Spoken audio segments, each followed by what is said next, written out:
Hi there, my name is Sara Feinerman and I am here to talk about the process of mitosis, which put simply is the division of soma cells. Our bodies are constantly performing mitosis. In fact, it is probably happening right now inside of your own body. All life ultimately originates from the ability to make new cells. Mitosis is happening even when we aren't aware of it. Have a cut that needs to be healed? Mitosis. Have too much to drink and damage your liver? Mitosis. Have a tumor growing inside of your brain? Unfortunately, again, mitosis. In order for a 7-pound baby to grow to a 150-pound adult, your cells are not really increasing in mass, you're just getting more of them. That's mitosis. Mitosis actually happens within the body about 10 quadrillion times throughout an average lifespan. That's 10,000 billion times. Like all split-ups though, it isn't easy.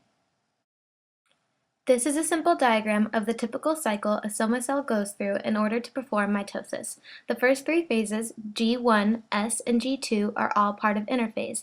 Then there is prophase, metaphase, anaphase, telophase, and finally, cytokinesis.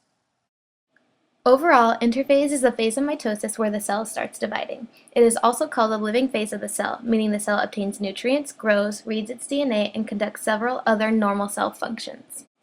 The G1 phase of mitosis is also known as the growth 1 or gap 1 phase. In this phase, the cell grows and also synthesizes mRNA and proteins in preparation for the later steps. The S phase, also known as the synthesis phase, is a second subphase of interphase. Its purpose is to produce two daughter cells, and DNA replication also happens during this phase.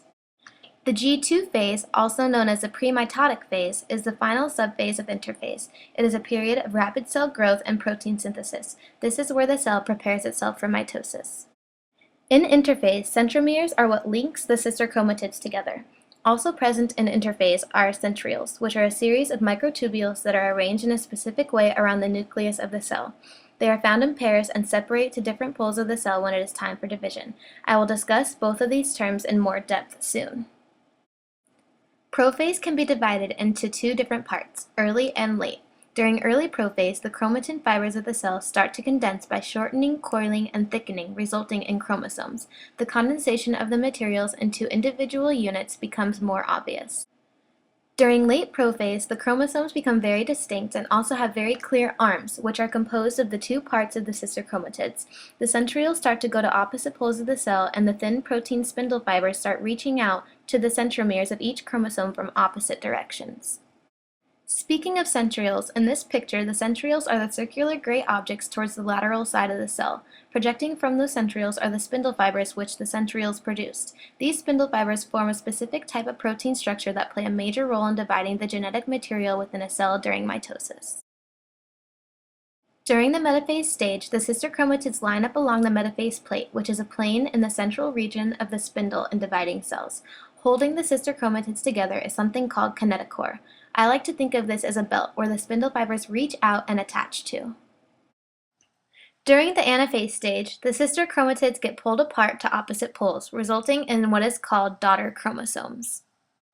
During the telophase stage, the chromosomes begin to uncoil and a nuclear envelope starts to reform around each chromosome set as the spindle disappears and the nucleolus reforms. Nuclear division is now complete. Finally, there is the stage of cytokinesis. There is something called a cleavage furrow, which is a tight string used in order to separate the two new daughter cells made in the anaphase stage. These two new daughter cells are now ready to perform mitosis of their own. And this concludes the process of mitosis. Thank you for watching.